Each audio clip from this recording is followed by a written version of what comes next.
Do the things that I'm wanting to sell at the moment, are they in demand? Definitely. It's a difficult question to answer because sometimes we're so passionate and wedded to the products that we think will sell, and they might be great products, but if there's not adequate demand from people raising their hand saying that they want to buy them already, you could make your life so much easier by simply switching the type of products that you're selling to avoid that disappointment. And so for people that are listening and perhaps they have had the mistakes and the store isn't working like they were expecting it to, how would you suggest that they can correct course from this position? Well, you might need to switch your business model. Imagine you're half-time in a football match and you're 1-0 down at half-time, right?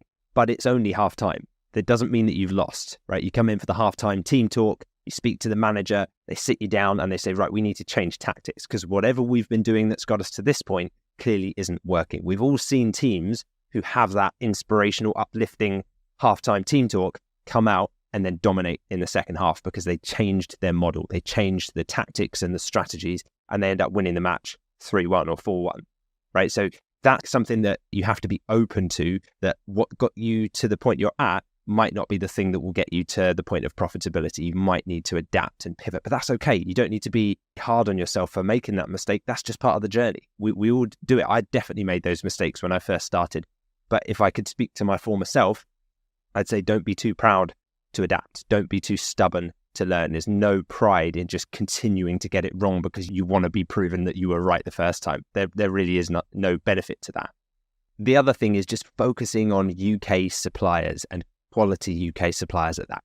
The benefit of a quality supplier really can make the world of difference to you, to your business, to your enjoyment, to your customers' enjoyment, and therefore to the brand reputation, to your reviews, to your profitability, to the amount. Like there's this positive feedback flywheel that just happens when you do the thing that is provide the IMAX screen in the cinema for the experience, like we talked about. People come to your store for the product. Yes, the service, the site, the ads is great, but really it's the product. So if that's the bit that lets us down, we're missing a huge trick.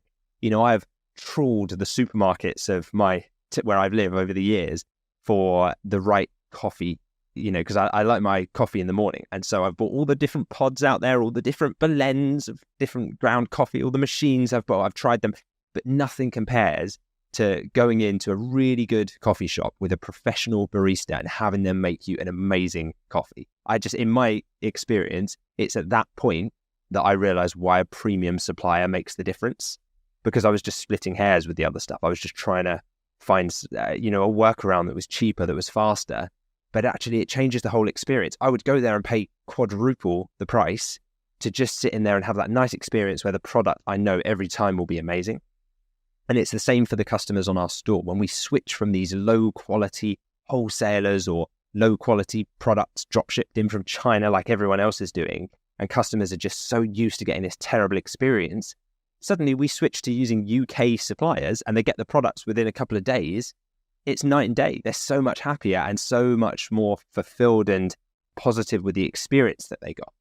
Finally, it's about reevaluating your product choices. So you might have already chosen products that are in demand, that meet all of the different criteria that we talk about in the home turf advantage model. But you might be in a position where you're like, actually, am I heading down the beach in Rio currently with a chest full of woolly scarves and hats? Do the things that I'm wanting to sell at the moment, are they in demand? Definitely.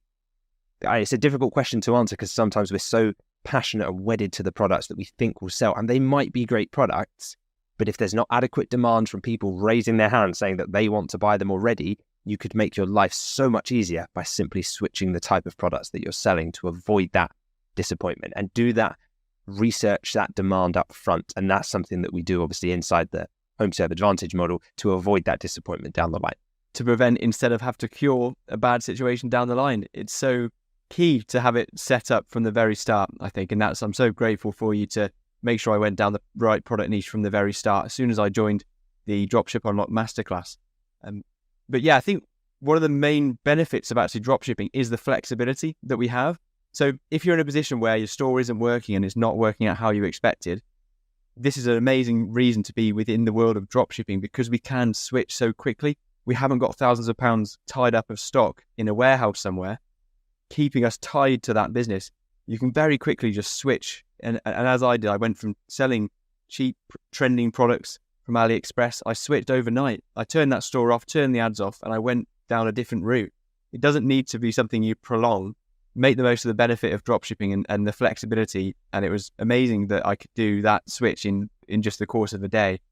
So for people that are ready to gain a competitive edge, Lewis, or they're ready to make a switch, have you got any resources that you'd guide them to immediately? Yeah, well, there's definitely an episode of the podcast that we did on this specific topic. So have a listen to episode 11, which is titled The Full Guide to Start Dropshipping in the UK, how we did it. So we dive in that episode really, really deep into understanding the UK specific dynamics that are out there. So yeah, if you're thinking about how would I do this model, how would I adapt? Maybe you're 2 steps into your journey. Maybe it's half time and you're 1-0 down at the moment. And you're thinking, how do I make that switch? Dive into episode 11 of the Dropship Unlocked podcast and you won't be disappointed. Perfect plug. Yeah, I'm glad I asked. That is a very popular episode actually as well. So definitely out there for anyone to watch after finishing this episode, of course. Final words of advice for those people that are going through it at the moment, having a bit of a difficult time. Yeah, don't be disheartened by it. Remember that the mistakes that you've made up to this point will feature in your bloopers reel at the end of your entrepreneurial movie, right? Your journey. So it's all part of that journey. You've got to celebrate them. Don't take yourself too seriously at times and just think, okay, made a few mistakes here and there. Don't be disheartened by them. Remember, the only way that they become catastrophic and stop us is if we fail to learn from them and we decide to discontinue moving forwards or just to stop in our tracks. Remember, even Apple and Google and Microsoft are still releasing software updates. So they are admitting that they're constantly patching up mistakes and improving things that they could have done previously. So if the big companies are doing it, we absolutely are okay to be doing it too. It's just part of that business evolution cycle.